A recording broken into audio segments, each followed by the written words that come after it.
प्रदेश में 2022 के विधानसभा चुनाव के लिए सियासी पार्टियों की रस्साकशी तेज होने लगी है और इस सियासी लड़ाई को दिलचस्प बनाने के लिए असदुद्दीन ओवैसी भी तैयार हैं।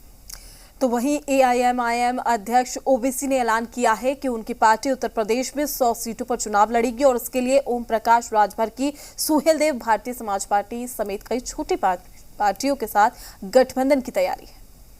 2022 के असेंबली चुनाव में हम 100 असेंबली सीट पर इंतखाबात में हिस्सा लेंगे। सब मिलकर हम लोग उत्तर प्रदेश में फिरेंगे, अपनी पार्टी को, संगठन को मजबूत करेंगे।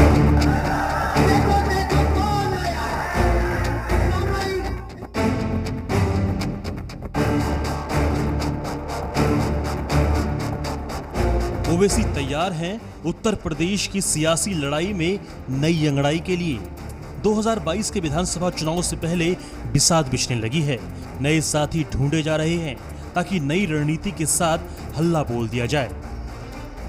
बंगाल में दीदी की आंधी में सभी सियासी दल हवा हो गए, लेकिन उत्तर प्रदेश की लड़ाई अभी बाकी है और ओवैसी यहां बिहार वाला करिश्मा कर दिखाने को बेताब है। इसलिए साफ कह दिया है कि एआईएमआईएम 100 सीटों पर उम्मीदवार उतारेगी। उम्मीदवारों की लिस्ट तैयार की जा रही है।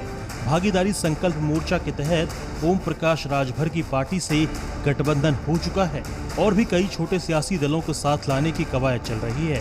हमारा तो अभी तक हम तो राजभर साहब के साथ हैं भागीदारी संकल्प मोर्चा के तहत, और हमारे पार्टी के यूपी के प्रेसिडेंट ने इस बात का ऐलान भी किया कि हम एमआईएम पार्टी आने वाले 2022 के असेंबली चुनाव में हम 100 असेंबली सीट पर इंतखाबात में हिस्सा लेंगे।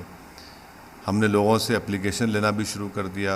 शौकत साहब गांव-गांव, ज़िले-ज़िले, कॉन्स्टिट्यूंसी फिर रहे हैं और हर पार्टी को इख्तियार है कि वो फैसला ले अपनी पार्टी की अच्छाई के लिए।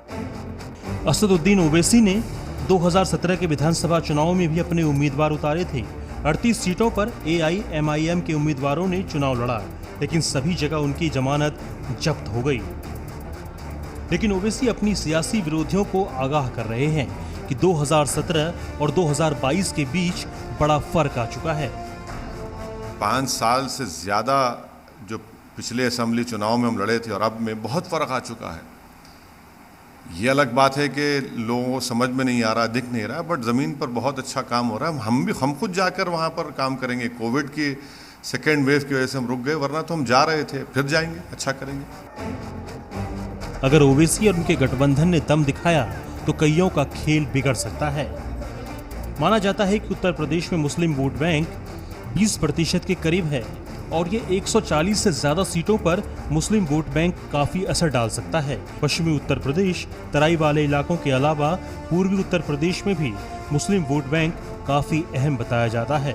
अब तक समाजवादी पार्टी अपने MY समीकरण की वजह से इसका सबसे ज्यादा फायदा उठाती रही है, लेकिन ओवैसी इस गणित को बिगाड़ सकते हैं। इसके अलावा पूर्वी उत्तर प्रदेश के बलिया, गाजीपुर, देवरिया, मऊ, चंदौली, वाराणसी समेत करीब 50 सीटों पर ओम प्रकाश राजभर की पार्टी भी खासा असर डाल सकती है। इसीलिए ओवैसी हारने से पहले हार मानने को तैयार नहीं। वैसे भी राजनीति का गणित कहता है कि पहला चुनाव हारने के लिए लड़ा जाता है।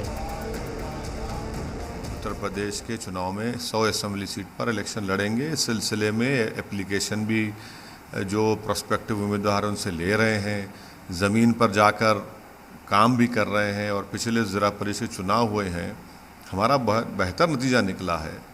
अच्छे तरीके से ताकत के साथ हम लोग इलेक्शन में हिस्सा लेंगे और उससे पहले पूरी तैयारी चल रही है। तो शायद इसीलिए उत्तर प्रदेश में अपना पहला दांव हार जाने वाले ओवैसी को भी लगता है कि अब बारी दम दिखाने की है। ब्यूरो रिपोर्ट, ज़ी मीडिया।